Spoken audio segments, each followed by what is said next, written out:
Buenas a todos y bienvenidos otra vez al hogar de los clásicos. El día de hoy leeremos a Frankenstein, la historia de la escritora Mary Shelley y uno de mis libros favoritos. Disfrútenlo. Primera carta a la señora de Saville, Inglaterra, San Petersburgo, 11 de diciembre de 1700. Te alegrará saber que ningún contratiempo ha ensombrecido el inicio de la aventura acerca de la que tú abrigabas tan negros presagios. Llegué ayer y mi primer deseo es tranquilizar a mi querida hermana y expresarle que mi confianza en el éxito del proyecto es cada vez mayor. Estoy ya muy al norte de Londres y paseando por las calles de San Petersburgo, siento cómo sopla sobre mi rostro un aire gélido que vivifica mis nervios y me llena de satisfacción. ¿No es cierto que comprendes lo que experimento? Esta brisa, procedente de las regiones hacia las que me dirijo, me trae el aliento de un clima glacial. Arrulladas por este viento agorero, las esperanzas que albergo son ya más palpables y fervientes. Quiero, inútilmente, convencerme de que el polo es un paraje frío y desolado, pero una vez tras otra, aparece en mi imaginación como un lugar lleno de hermosura y delicias.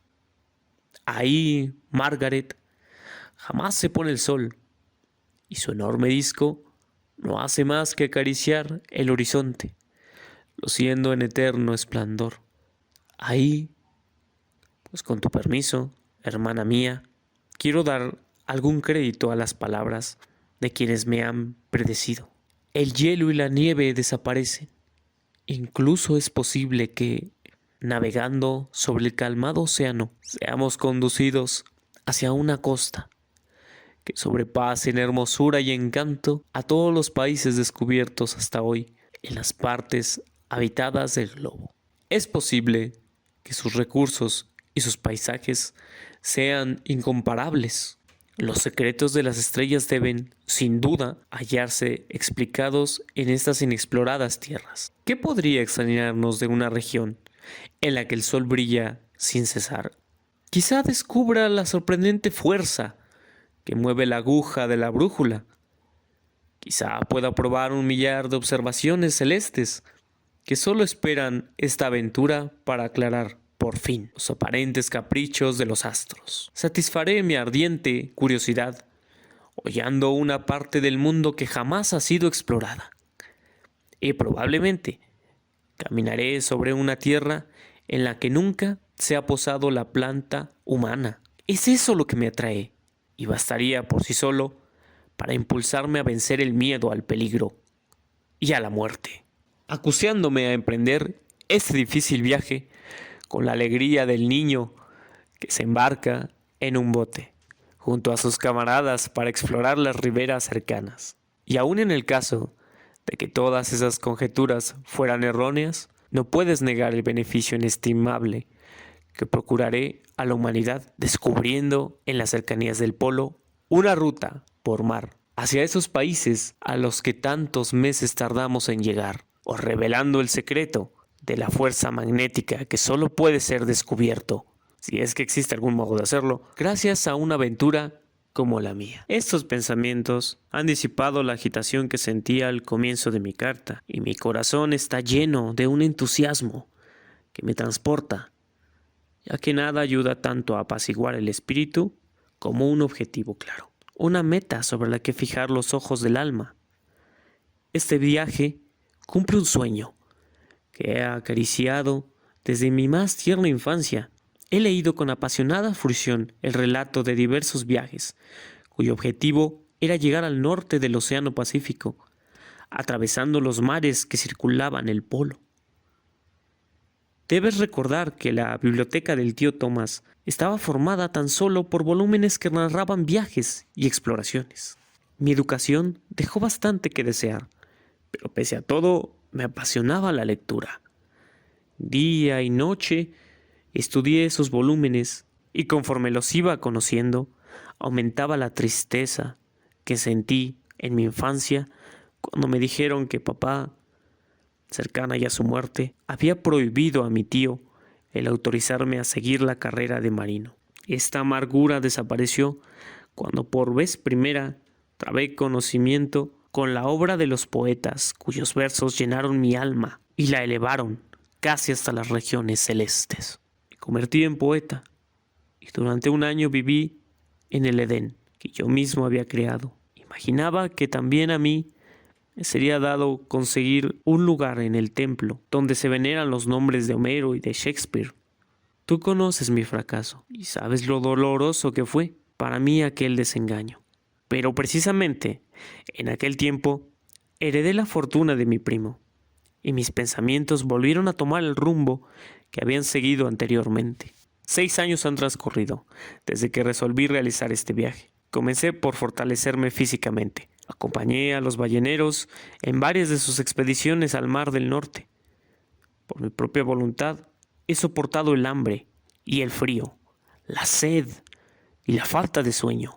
A menudo trabajaba durante la jornada con más dureza que cualquier marinero, mientras dedicaba mis noches al estudio de las matemáticas, de la medicina y de aquellas partes de la física que más necesarias podían ser a un aventurero del mar. Por 2 años me enrolé como segundo a bordo de un ballenero groenlandés y salí airosamente de la prueba. Me sentí, es cierto, orgulloso cuando el capitán me suplicó insistentemente que permaneciera en su barco, ya que consideraba insustituible mis servicios. ¿No crees, Margaret, que merezco ya emprender la gran aventura? Mi vida pudo estar rodeada de comodidades y lujos, pero he preferido la gloria a todos los placeres que la fortuna me brindaba. ¿Con qué placer escucharía una voz amistosa que respondiese con una afirmación a mi pregunta? Mi valor y mi decisión son inamovibles, pero mis esperanzas experimentan ciertos altibajos y con frecuencia me siento desalentado. Estoy dispuesto a lanzarme a largo y penoso viaje cuyas vicisitudes reclamarán todo mi coraje. No solo tendré que reavivar el ánimo de los demás, sino también conservar mi moral cuando los otros la hayan perdido. En esta la época más favorable para viajar por Rusia, los trineos vuelan prácticamente sobre la nieve y su movimiento es para mí mucho más cómodo que el de las diligencias inglesas. No sientes demasiado el frío siempre que te envuelves en pieles, abrigo que ya he adoptado, pues existe una notoria diferencia entre pasear por el puente de un navío y permanecer sentado, inmóvil durante horas, de manera que ningún esfuerzo impida que la sangre se hiele en las venas.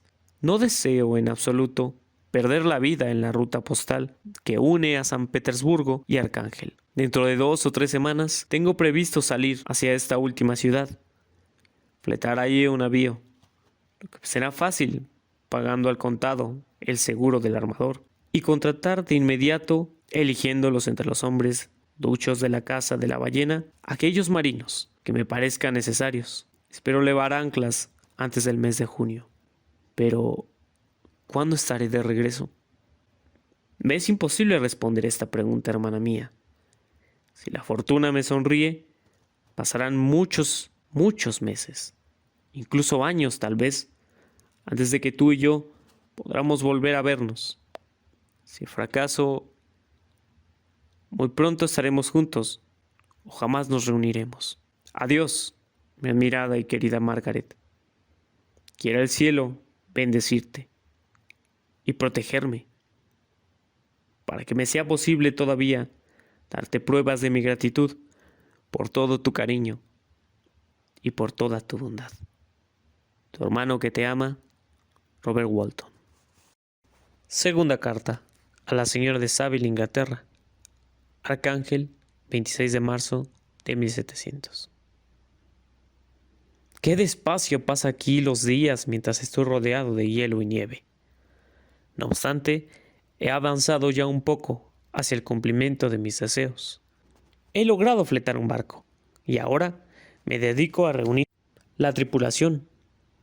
Los marineros a quienes he contratado parecen hombres de toda confianza y poseen sin ninguna duda un valor a toda prueba. Tan solo no he podido satisfacer todavía uno de mis deseos. Y esta falla es, para mí, muy lamentable. Necesito un camarada, Margaret. Cuando el éxito me llene de alegría, nadie lo compartirá conmigo. Y nadie me animará, tampoco. Cuando me embargue el desaliento. Sí es cierto, poder confiar mis sentimientos al papel, pero este es muy pobre confidente para comunicarle lo que experimentamos. Necesito la amistad de un hombre por el que me sienta atraído. Un hombre cuya mirada pueda corresponder a la mía. Pensará sin duda que soy un romántico, querida hermana. Pero me afecta sinceramente esta ausencia. No tengo conmigo a nadie que sea a un tiempo amable y valeroso, comprensivo y culto. A nadie cuyos gustos se parezcan a los míos y que pueda aprobar mis proyectos o ayudarme a modificarlos. Pero como un hombre semejante, aun creyendo en su existencia, sería capaz de reparar los errores de tu pobre hermano. Soy impulsivo en exceso cuando se trata de la realización de mis planes y me domina la impaciencia cuando aparece algún problema. Sin embargo, lo que más me ha perjudicado es la educación que me he dado a mí mismo. Durante los 14 primeros años de mi vida, no hice otra cosa que correr por los campos comunales y mis lecturas se limitaron a los libros de viajes del tío Thomas. Luego, conocí las obras de nuestro más famoso poeta. Tan solo cuando ya era demasiado tarde, experimenté la necesidad de aprender lenguas extranjeras. Ahora tengo 28 años y soy menos culto que un muchacho de 15. Ciertamente reflexiono con más profundidad y mis sueños son más ambiciosos, pero les falta el equilibrio. Como diría un pintor, si me es imprescindible un amigo, lo bastante comprensivo como para no burlarse de mí, romanticismo y que pueda, con su afecto, mitigar mis impulsivos sentimientos. En fin, nada conseguiré lamentándome. No será en la soledad del inmenso océano donde haya un compañero, ni tampoco aquí, en Arcángel. Entre mercaderes y marinos, con todo estos hombres sencillos poseen, aunque en estado muy rudimentario, los sentimientos más nobles de la naturaleza humana. Mi segundo, por ejemplo, está lleno de coraje, de iniciativa, que todo lo subordina al deseo de gloria, o para ser más precisos, de ascenso en su profesión. Es inglés. Esto halaga el amor que siento por mi patria, y pese a su ruda condición, conserva intactas preciosas cualidades humanas. Le conocí aquí, a bordo de un ballenero, y en cuanto me dijeron que no tenía trabajo, le contraté para que me ayude a llevar a cabo mi empresa. Es un muchacho de excelente carácter, célebre por la amabilidad y templanza con la que se hace obedecer. Precisamente por esta causa, también por su valor y honestidad, he querido contar con sus servicios. Mi juventud solitaria, los años mejores de mi existencia pasados, bajo tu influencia dulce y femenina, han moldeado mi espíritu hasta el punto de que no me es posible vencer la repugnancia que me causa la brutalidad reinante, por lo general a bordo de los barcos. Nunca la he creído necesaria y en cuanto me informaron de que existía un patrón estimado por su buen talante y por el respeto y la obediencia que sabía despertar en sus marineros, me consideré afortunado por estar en condiciones de contratarle. Me habló por primera vez de él de forma casi novelesca. una dama rusa que le debe su actual felicidad. Esta es poco más o menos su historia. Este hombre amaba hace algún tiempo a una muchacha de humilde condición, y como él había conseguido ya una fortuna considerable, merced a su maestría en la profesión, el padre de la joven autorizó el matrimonio. Pero cuando el pretendiente expresó a la joven sus sentimientos, esta prorrumpió en llanto y arrojándose a sus pies le rogó quisiera ahorrarle tan doloroso trance, ya que amaba a otro hombre, joven sin fortuna, razón por la que su padre se negaba a consentir su unión. El generoso marino consoló a la penada dama, y en cuanto supo por ella el nombre de su amado, puso término al galanteo. Él había comprado ya una granja, con la intención de pasar en ella lo que le quedara de vida, pero se la cedió a su rival, añadiendo además toda su fortuna para que aquél pudiera adquirir algunas reses. Incluso fue él mismo a solicitar del padre de su amada el consentimiento imprescindible para la celebración de las nupcias. El anciano, sin embargo, creyendo comprometido su honor, respondió con una categórica negativa. Dolido por la irreductible actitud de aquel hombre, el marino abandonó el país, volviendo únicamente cuando tuvo noticias de la muchacha que había contraído matrimonio de acuerdo a sus deseos. ¡Qué nobleza de carácter!, pensaréis con toda razón. Pero lo cierto es que este hombre está desprovisto por completo de cultura. Es más silencioso que un pez, y se observa en él una especie de ignorante negligencia, que al unirse a su comportamiento, un tanto extraño algunas veces, desmerece el interés y la simpatía que es digno de suscitar. No creas, sobre todo, que estoy arrepentido de mi decisión, tan solo porque me lamenté un poco, o incluso porque quiero imaginar el consuelo de una tristeza que es muy posible jamás conoceré. Estoy tan firme y decidido como el mismo destino. Mi aventura ha sufrido algún retraso, tan solo mientras aguardo un tiempo más favorable. El invierno ha sido muy duro, pero la primavera comienza a anunciarse y todo parece indicar que será más precoz que de costumbre. Es posible, pues, que pese a todo, levemos anclas antes de lo previsto, pero no me arriesgaré en exceso. Me conoces y sabes que puedes confiar en mí.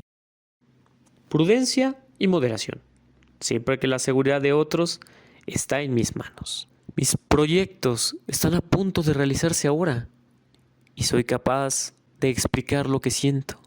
¿Podrás comprender la impaciencia, mezcla de gozo y de temor, que me embarga mientras dispongo la partida? Me dirijo a regiones aún vírgenes, al país de la niebla y la nieve. Pero yo no cazaré albatros. No sufras, pues, por mi vida, ni temas verme regresar exhausto y miserable, como el anciano mariner. Te imagino sonriendo ante esta alusión del poeta Coleridge. Quiero, a este respecto, revelarte un secreto. A menudo he atribuido a las obras de este poeta, el más imaginativo de la literatura moderna, la causa de mi pasión por el mar y el entusiasmo que sus misterios despiertan en mí. Algo inexplicable se remueve en mi corazón. Soy, en el fondo, un hombre eminentemente práctico, un artesano acostumbrado a trabajar con dureza y perseverancia. Pero existe también en mí un amor a lo maravilloso, una fe en lo insólito, que se une a todos mis proyectos y me fuerza a despreciar los senderos trellados, para empujarme a afrontar este océano indómito y estos países desconocidos que me dispongo a descubrir. Volvamos, no obstante, a las cosas que me son tan queridas. ¿Te veré de nuevo? después de haber cruzado la inmensidad de los mares, hasta regresar por el extremo más meridional de América o de África? No me atrevo a esperar tanta fortuna, pero no puedo ni siquiera soportar el pensamiento de que fracase en mi empresa. De momento, sigue escribiéndome, siempre que te sea posible, porque tus cartas pueden serme necesarias para fortalecer mi valor. Te amo con todo mi corazón. Recuérdame con afecto, en caso de que nunca vuelvas a recibir noticias mías. Tu hermano que te quiere, Robert Walton. Tercera carta. A la señora de Saville, Inglaterra. 7 de junio de 1700. Querida hermana, te escribo a vuela pluma estas escasas líneas para comunicarte que todo marcha bien y que mi aventura está ya en un buen camino.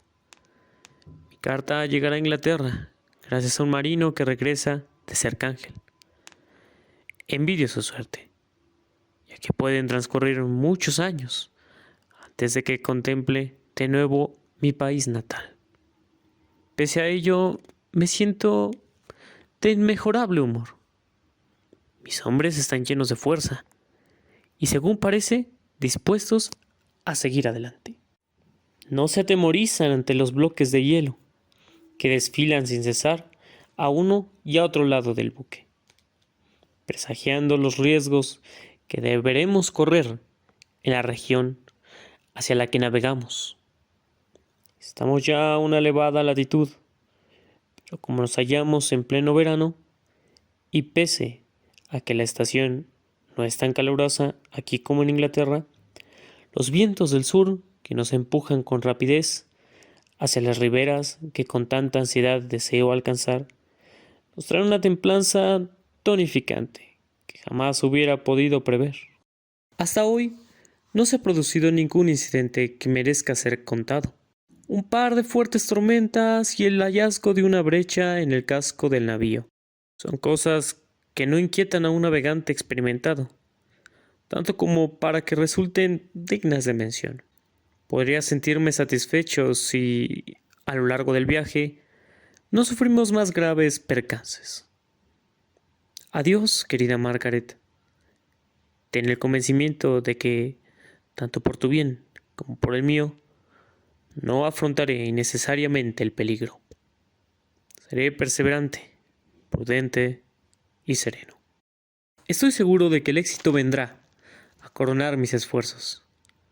¿Por qué no ha de ser así? Hasta ahora he trazado con seguridad mi ruta a través del océano, y no solo las estrellas testigos de mis triunfos.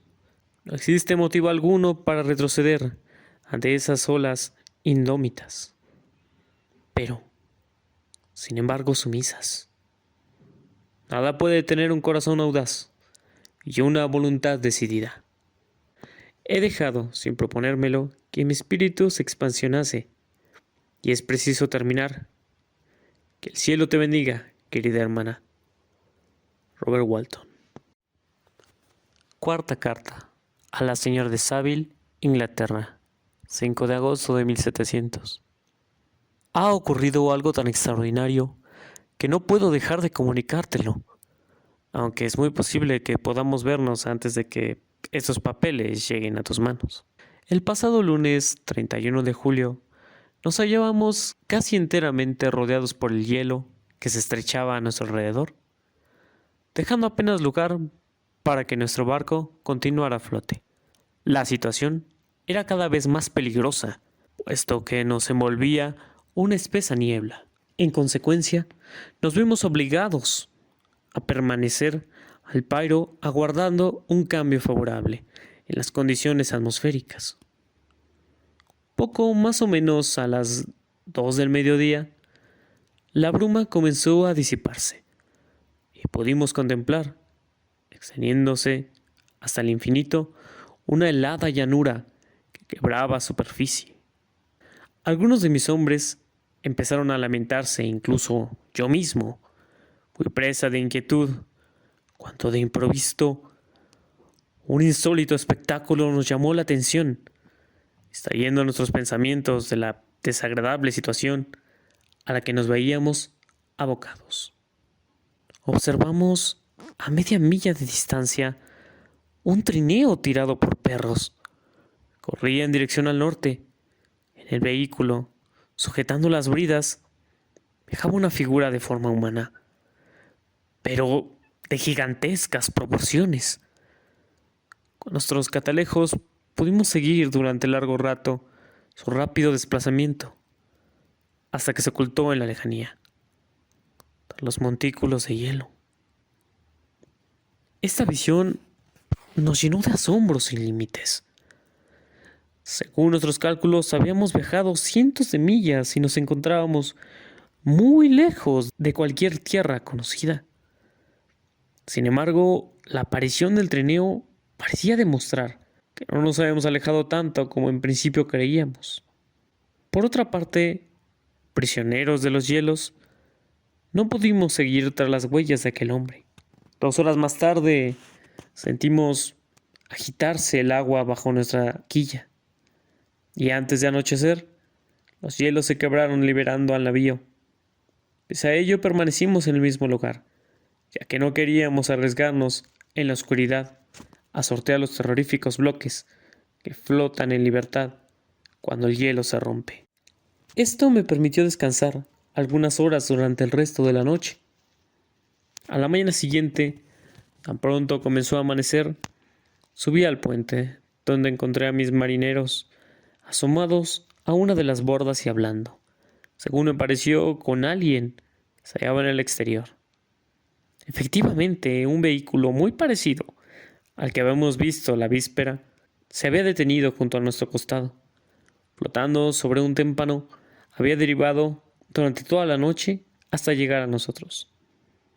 Solo uno de sus perros seguía viviendo, y en su interior viajaba un ser humano, a quien mis hombres intentaban persuadir para que subiese a bordo.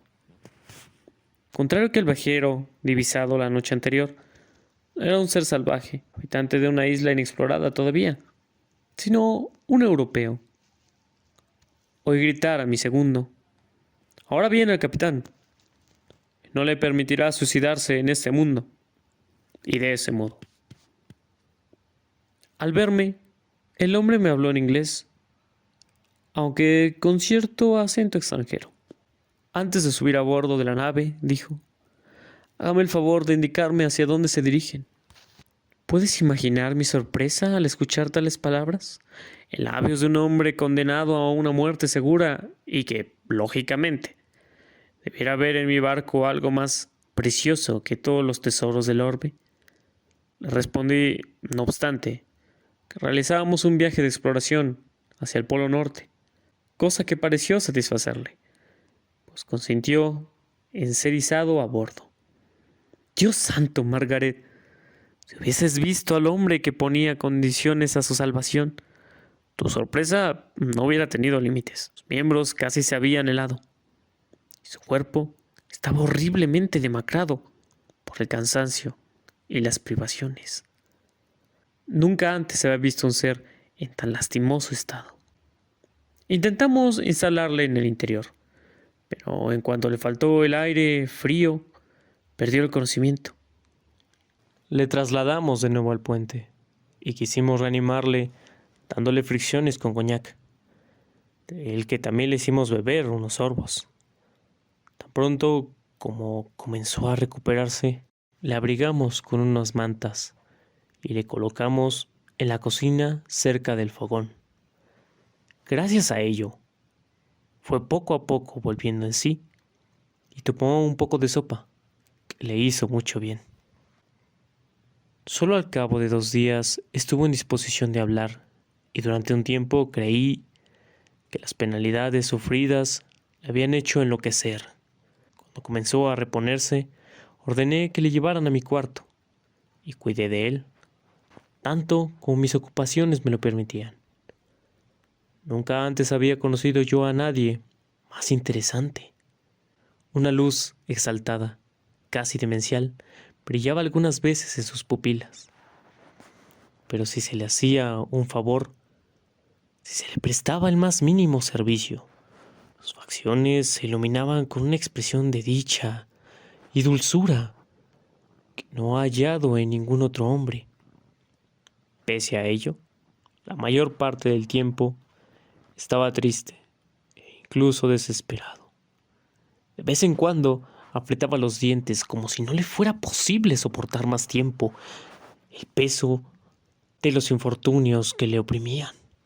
A medida que su salud iba mejorando, puse gran atención en mantener alejados a mis hombres, que querían hacerle algunas preguntas. No quise permitir que la atormentaran inútilmente con su curiosidad, pues estaba claro que, en el deplorable estado, tanto físico como moral, en que se hallaba, tan solo el más completo reposo podría restablecerle y devolverle a la normalidad. Cierta tarde, pese a todo, mi lugarteniente le preguntó: ¿Cómo ha llegado usted tan lejos viajando? Es tan extraño su vehículo. Su expresión mostró inmediatamente los rasgos de las más profundas tristezas. Respondió: intentaba alcanzar a alguien que huía de mí. Mi segundo insistió: ¿viajaba este hombre de la misma manera? Sí. Siendo así, me parece que le vimos, pues la víspera del día que le encontramos, divisamos sobre el hielo a un hombre que viajaba en un trineo tirado por perros. Esto interesó a nuestro huésped, que comenzó a formular numerosas preguntas encaminadas principalmente a saber la dirección seguida por aquel diablo. Cuando estuve a solas con él, murmuró: sin duda he debido despertar su curiosidad y la de sus bravos muchachos. Creo que es usted demasiado discreto como para interrogarme al respecto. Ciertamente, respondí, daría muestras de una inhumana impertinencia, atormentándole con una curiosidad que está fuera de lugar. Y sin embargo, prosiguió, me ha librado usted de una extraña y delicada situación. Me ha salvado la vida. Algo más tarde quiso saber si creía que el hielo, al romperse, habría hecho desaparecer el otro trineo. Le respondí que no era posible afirmarlo con certeza, puesto que el hielo se había roto hacia la medianoche, y por lo tanto, el hombre había tenido tiempo suficiente para llegar a un lugar seguro. No era posible asegurar nada al respecto.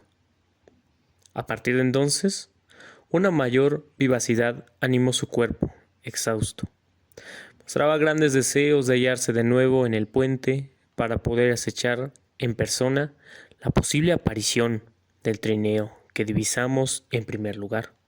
Pude convencerle, pese a todo, de que permaneciera en su camarote, pues seguía aún demasiado débil como para soportar sin peligro el empuje del viento. Pero tuve que prometerle constantemente vigilancia, y que si algo aparecía sobre el hielo, se lo comunicaría enseguida. He anotado así en mi diario los insólitos sucesos de estos últimos días. Mi huésped va mejorando lentamente, pero permanece muy silencioso y da muestras de enojo cuando alguien que no soy yo penetra en su camarote. Pese a ello, sus modales son tan agradables y dulces que toda la tripulación se preocupa por él, aunque no se muestra muy locuaz con nadie. En lo que a mí respecta, comienzo a quererle como a un hermano, como a un ser muy cercano a mi corazón. Y su inmensa pesadumbre despierta mi simpatía y mi piedad. En estado normal debe ser un hombre muy notable para mostrarse, en su actual decaimiento, tan amable y atractivo. Te decía en una de mis cartas, querida Margaret, que no hallaría ningún compañero en las soledades oceánicas. Sin embargo, he encontrado un amigo, al que me haría feliz considerar un hermano. Antes de que el dolor aniquile su vitalidad, seguiré hablando de este extraño huésped en mi diario, cuando ocurra algún suceso digno de mención que esté relacionado con él. Diario de Robert Walton, 13 de agosto de 1700. El afecto que siento por este hombre aumenta cada día. despierta en el más alto grado tanto mi admiración como mi piedad. ¿Cómo contemplar anulado por la angustia a un ser tan noble sin experimentar una inmensa pesadumbre? Es tan gentil y tan inteligente. Su espíritu está tan cultivado. Cuando habla, sus palabras, escogidas con exquisito arte, surgen de su boca con una fluidez y una elocuencia increíbles. Ha experimentado una gran mejoría y ahora permanece siempre en el puente buscando. Sin duda el trineo que precedía al suyo, pese a que es muy desgraciado, no está tan inmerso en sus preocupaciones como para no prestar atención a los planes de los demás. Demostró el mayor interés por las medidas que yo había tomado para aumentar nuestras probabilidades de éxito, y lo hizo hasta en los detalles más mínimos. Merced a la simpatía que me muestra, ha logrado que le abra mi corazón y le comunique las ansias y el fervor que animan mi alma, que le diga hasta qué extremo era capaz de sacrificar alegremente mi fortuna y mi vida si pudiera favorecer la consecución de mis proyectos. La vida o la muerte de un hombre, dije, no son más que un módico precio cuando se trata de lograr, a cambio, los acontecimientos que busco, la sabiduría que quiero alcanzar para poder transmitirla a la prosperidad y favorecer con ello al género humano. Mientras yo hablaba, una profunda tristeza fue adueñándose de su rostro. Pude ver que se esforzaba por dominar su emoción. Luego, repentinamente, se cubrió el rostro con las manos. Mi voz tembló y enmudecí al observar que las lágrimas corrían entre sus dedos y que un gemido escapaba de su pecho jadeante. Por fin dijo con voz entrecortada: «Pobre amigo, parte pues mi locura. También ha apurado usted el libertante filtro. Óigame, permita que le narre mi historia, y alejará usted la copa de sus labios». Extrañas palabras. Ya puedes imaginar cómo acicatearon mi curiosidad, pero el gran dolor que había sufrido mi amigo acabó con sus escasas fuerzas. Fueron precisas muchas horas de descanso y de tranquila conversación para que recuperara su equilibrio. Cuando logró acallar el clamor de sus sentimientos, pareció despreciarse por haberse dejado llevar de la emoción, y apartando a un lado el espectro titánico de su desesperación, me indujo de nuevo a hablar de los asuntos que me concernían personalmente. Me pidió que le contara mi niñez, lo que hice en pocas palabras, aunque ello despertara en mí un cúmulo de encontrados pensamientos. Le confesé mi anhelo de hallar un amigo, la necesidad que sentía de simpatizar con un espíritu más próximo al mío que el de aquellos a quienes había conocido.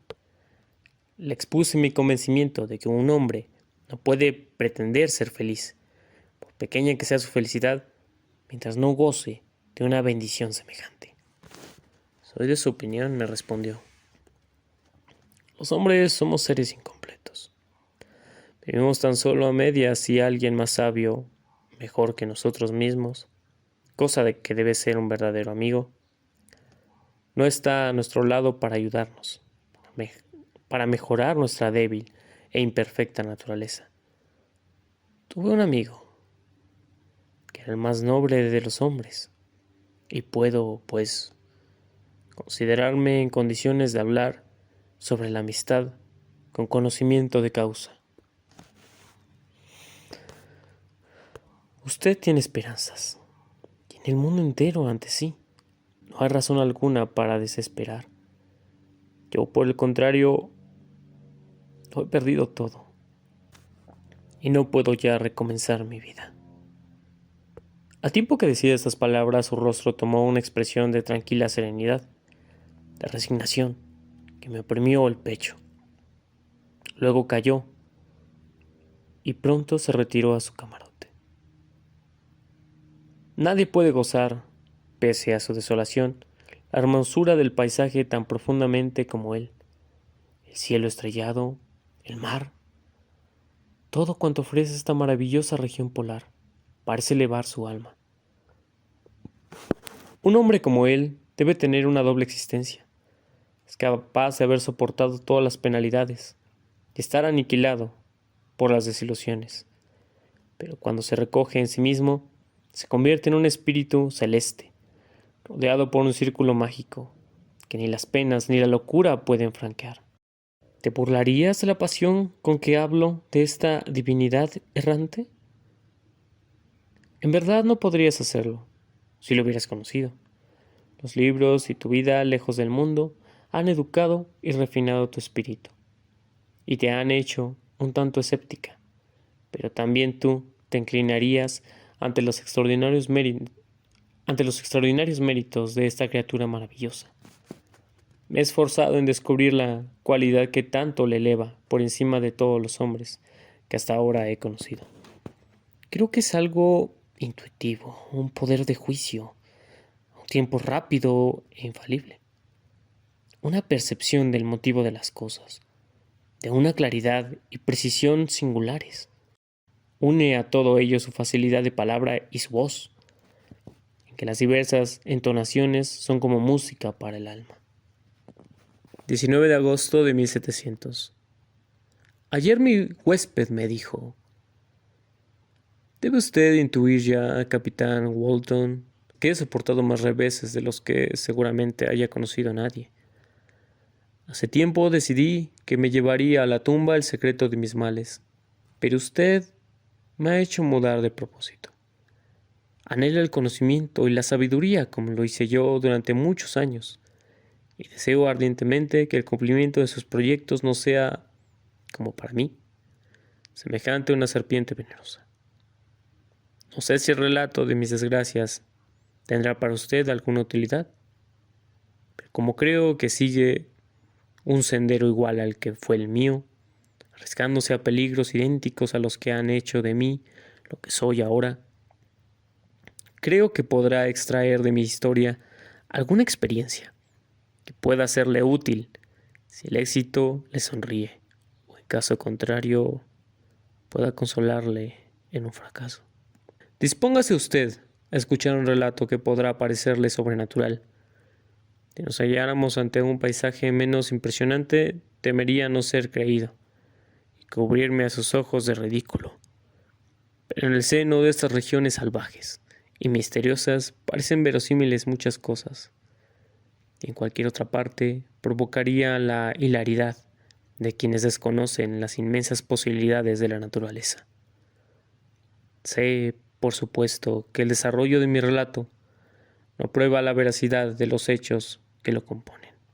¿Puedes imaginar, querida hermana, cómo me satisfizo la perspectiva de escuchar tales revelaciones? Sin embargo, no podía soportar la idea de que estas confesiones reanimasen el sufrimiento de mi huésped. Pero al mismo tiempo estaba impaciente por escucharlas, motivado en parte por la curiosidad y en parte por el deseo de mejorar la suerte del desgraciado. Y eso estaba dentro de lo posible. Así se lo dije. «Estoy agradecido», le respondí, «por su amabilidad, pero no era necesario. Mi destino ya está finalizado. No espero más que un solo acontecimiento y podré descansar en paz». Luego prosiguió, intuyendo que yo intentaría protestar. «Comprendo lo que siente, pero se equivoca, amigo mío. Si es que me autoriza a llamarle así, nada puede cambiar mi destino. Escuche mi historia y sabrá hasta qué punto mi existencia está ya decidida». Me dijo entonces que comenzaría su relato al día siguiente, puesto que yo disponía de tiempo libre. Le agradecí profundamente su promesa. Me he decidido a notar cada noche, cuando las obligaciones de a bordo me lo permiten, o no revistan mucha urgencia, lo que mi huésped me haya contado durante la jornada, empleando en lo posible idénticas palabras. Si tengo excesivo trabajo, tomaré, como mínimo, algunas notas. Sin duda, el manuscrito te proporcionará un inmenso placer, pero piensa, con qué simpatía e interés leeré más tarde el relato, dado que conozco al hombre y serán sus mismos labios quien lo narren. Ya creo escuchar su vibrante voz resonando en mis oídos, Quiero ver sus ojos brillantes mirándome con su melancolía dulzura. Veo cómo en su animación levanta su fina mano, mientras sus rasgos se encienden con el ardor de su alma generosa. Qué extraordinaria debe ser su historia, y qué terrible la tempestad, que alcanzando al noble bajel en su travesía, lo destrozó de tal forma. Relato del Dr. Frankenstein, parte 1. Soy ginebro de origen, y nací en el seno de una de las familias más importantes del país. A lo largo de muchos años, mis antecesores fueron síndicos o consejeros, y mi padre llevó a cabo con honra y consideración numerosos cargos oficiales. Todos quienes le conocen le respetaban, a causa de su integridad y del incansable entusiasmo con que se dedicaba a la política. Pasó su juventud entregado por entero a los asuntos del país. Varios motivos le impidieron casarse a edad temprana, y no pudo contraer matrimonio y convertirse en padre de familia hasta que en su camino por la vida estaba ya muy avanzado. Como algunas circunstancias de su matrimonio aclaran su personalidad, no quiero seguir adelante sin citarlas. Su mejor amigo era comerciante, que tras haber gozado de una desahogada situación, se vio en la miseria a causa de varios contratiempos económicos. Aquel hombre llamado Beaufort era de un carácter fuerte, intransigente. No fue capaz de soportar la vida en la miseria y verse olvidado por todos en la ciudad, donde había destacado por su categoría y su riqueza. Por ello, tras haber satisfecho honradamente sus deudas, se retiró a Lucerna, acompañado por su hija, y vivió apartado de todos, casi en la más absoluta pobreza. Mi padre tenía por Beaufort una gran estima, y la noticia de aquel destierro obligado por penosas circunstancias no dejó de afectarle mucho. Deploró con amargura el anacrónico orgullo que había obligado a su amigo a portarse de una forma tan poco adecuada al cariño que le unía. Cargó de inmediato sobre sus espaldas la tarea de buscarlo, confiando en llegar a convencerle de que recuperara su posición, aceptando para ello su ayuda y su criterio. Pero Beaufort había tomado eficaces precauciones para no ser hallado, y solo 10 meses más tarde mi padre pudo averiguar su paradero. Rebosante de alegría, dirigióse a la casa de su antiguo amigo, que se encontraba en una modesta calle a orillas del río. Por desgracia, cuando llegó no encontró más que desesperación y miseria. Beaufort no logró salvar el desastre sin una mínima cantidad de dinero que había bastado tan solo para proporcionar durante unos meses el sustento necesario a él y a su hija. Confiaba en conseguir un cargo respetable en alguna empresa comercial antes de que se terminara, y en la espera permanecía forzosamente inactivo. Intensificó su amargura y día tras día iba haciéndose más difícil de soportar, puesto que disponía de mucho tiempo para abandonarse a sus tristes meditaciones. Llegó a obsesionarse hasta el extremo de que, transcurridos 3 meses, contrajo una grave enfermedad y tuvo que guardar cama, incapaz al fin de realizar el menor esfuerzo. Su hija le atendió con infinito cariño, pero se desesperaba al observar la rapidez con que disminuía su breve capital, sabiendo que no le sería posible contar con otros recursos. Pese a todo, Carolina Beaufort poseía una insólita fuerza de carácter, y la desgracia fortificó su entereza. Consiguió un modesto trabajo como trenzadora de paja, y de diversas formas logró ganar un pequeño sueldo, que apenas si bastaba para cubrir las necesidades más elementales. Transcurrieron así varios meses. El estado de su padre empeoraba, y tuvo que consagrar a cuidarle un mayor tiempo. Sus ingresos menguaron, pues al mismo tiempo, y a los 10 meses de su partida, Beaufort falleció en sus brazos, dejándola huérfana y en el mayor desamparo. Esta desgracia la sumió en la desesperación. Mi padre la halló, postrada ante el ataúd, derramando amargas lágrimas. La pobre muchacha creyó ver en él a un espíritu bienhechor y se puso por completo a sus manos. Hasta el entierro mi padre la llevó con él a Ginebra y la confió a una familia amiga suya. Transcurridos 2 años, contrajeron matrimonio. Separaba a mis padres una notable diferencia de edad.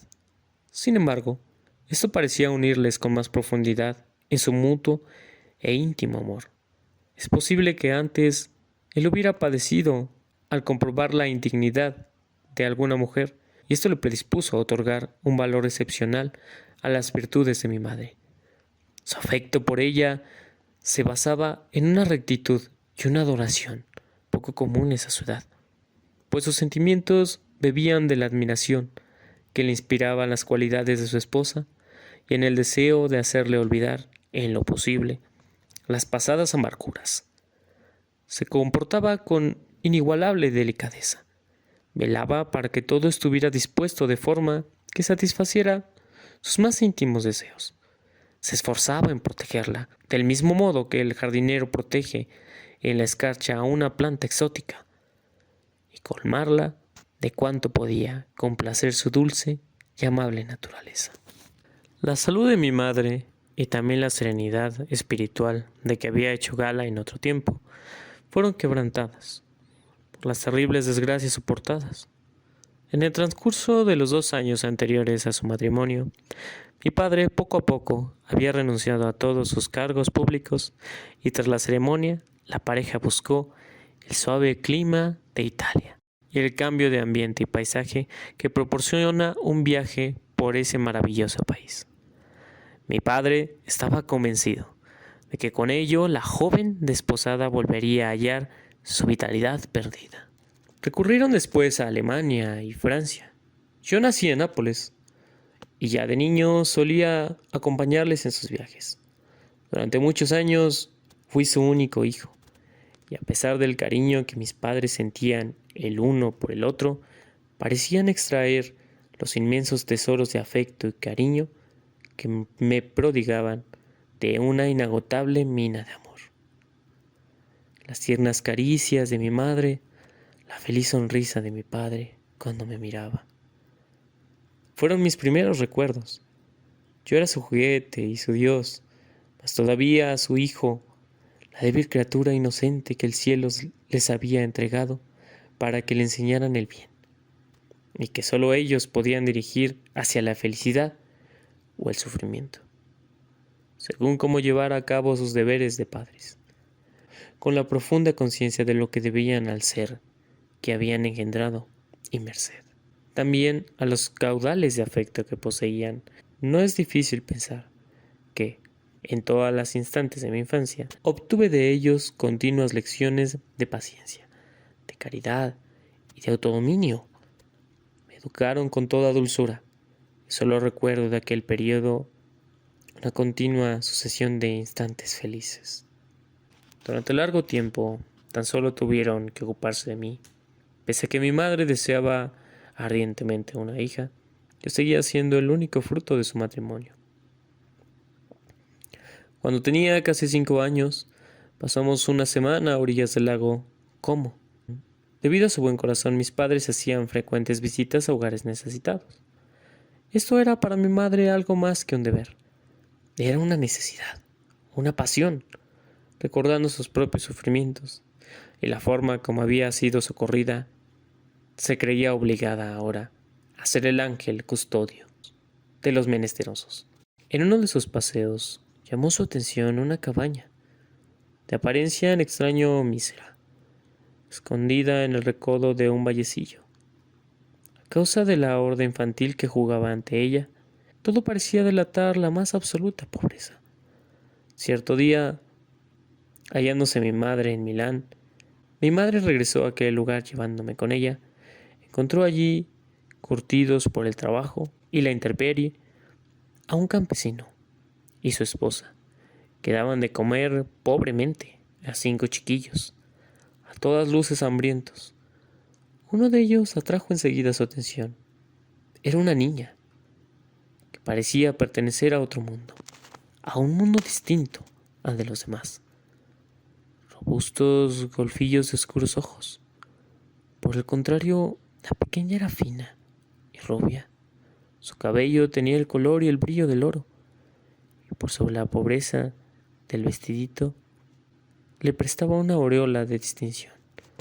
Su frente serena y bien dibujada, sus ojos azules y límpidos, sus labios y la forma de su rostro estaban tan llenos de sensibilidad y dulzura que nadie podía mirarla sin ver en ella a un ser extraordinario, como una criatura enviada por el cielo, cuyos rasgos tenían algo de angélico. El campesino, dándose cuenta de que mi madre miraba a esa adorable criatura con asombro y admiración, le explicó espontáneamente su historia. No era hija suya, sino de un noble milanés. Su madre alemana había muerto al nacer la niña, que por su parte había sido confiada a aquellas buenas gentes tiempo atrás, cuando su situación no era tan precaria. Hacía poco que habían contraído matrimonio y acababa de nacer su primer hijo. El padre de la niña era uno de aquellos patriotas educados en el culto de la antigua gloria de Italia. Era un Schiavio-Frementi que luchaba para conseguir la liberación de su patria. Fue víctima de su valor. Se ignoraba si había muerto o si penaba todavía en las prisiones austriacas. Sus propiedades habían sido confiscadas y su hija había quedado por consiguiente huérfana y en la mayor miseria. Creció al lado de sus padres adoptivos, en aquella choza, donde su belleza parecía más insólita que la de una rosa de jardín que hubiera florecido entre malas hierbas. Cuando mi padre regresó de Milán, la encontró jugando conmigo en el hall de nuestra villa. La visión inesperada de aquella niña, más bella que un querubín, cuyo cuerpo y movimientos eran más gráciles y hermosos que los de una gacela, le fue pronto explicada. Con el consentimiento de mi padre, mi madre convenció a los campesinos para que le confiaran el cuidado de la niña. Amaban profundamente a la pequeña huerfanita y consideraban su presencia como una bendición, pero comprendieron que no tenían razón para mantenerla en la miseria y la necesidad, ahora que la providencia ponía a su alcance una protección mucho más poderosa. Consultaron al cura del lugar y pronto Elizabeth Lavenza vino a vivir con nosotros. Fue más que una hermana, fue la dulce compañera de mis juegos y mis estudios. Todos querían a Elizabeth, y este cariño era para mí, que lo compartía, un orgullo y una alegría. La víspera del día en que debía traerla a casa mi madre, me había dicho bromeando: «Tengo un hermoso regalo para mi pequeño Víctor. Mañana se lo daré». Y cuando a la mañana siguiente me presentó a Elizabeth como el regalo prometido, yo con infantil seriedad creí sus palabras al pie de la letra y tomé a Elizabeth como mía para protegerla, cuidarla y quererla. Gozaba de las alabanzas que le dirigían como si fueran hechas a algo que me pertenecía. Nos llamábamos familiares, primo y prima, y no existen palabras que puedan expresar lo que sentía por ella. Era mejor que una hermana para mí, y hubiera deseado no separarme jamás de ella. Y así damos por concluidos la primera parte de esta apasionada historia. No te pierdas la segunda parte. La estaremos subiendo la siguiente semana. Recuerden suscribirse y dejar su like. Y no olviden que aquí, en el hogar de los clásicos, encontrarán esas bellas historias emblemáticas a través de los años. Un saludo.